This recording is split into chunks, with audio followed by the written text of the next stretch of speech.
ঈদের ছুটি শুরু না হলেও ঘরে ফেরা মানুষের চাপ বেড়েছে সড়ক মহাসড়কে। তবে কোথাও তেমন যানজট লক্ষ্য করা যায়নি। এই ঈদে জামা জুতো অ্যাক্সেসরিজের ডিসকাউন্ট। আগামীকাল থেকে টানা 10 দিনের ছুটি শুরু। অনেকেই প্রিয়জনদের সাথে ঈদ করতে বাড়ি ফিরছেন। গাজীপুরে বৃষ্টিতে সড়কে জলাবদ্ধতা তৈরি হলে দুর্ভোগের আশঙ্কা করছেন যাত্রী ও চালকরা। তবে যানজট নিরসন ও জলাবদ্ধতা দূর করতে সব ধরনের প্রস্তুতি রয়েছে বলে জানিয়েছে পুলিশ ও সিটি কর্পোরেশন। এদিকে সাভার ও আশুলিয়ায় পোশাক কারখানায় ঈদের ছুটি শুরু না হওয়ায় নবীনগর, চন্দ্রা ও ঢাকা আরিচা মহাসড়কে নেই যানবাহনের চাপ। বিকেল থেকে প্রথম ধাপে অন্তত 40% কারখানায় ঈদের ছুটি শুরু হলে সন্ধ্যার পর থেকে চাপ বাড়তে পারে।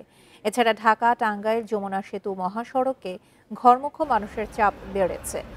ভোরে যমুনা সেতু সংযোগ সড়কে একাধিক সড়ক দুর্ঘটনা ও গাড়ি বিকল হওয়ায় থেমে থেমে যানজটের সৃষ্টি হয়। দুর্ঘটনা কবলিত যানবাহনগুলো সরানোর পর যান চলাচল স্বাভাবিক হয়।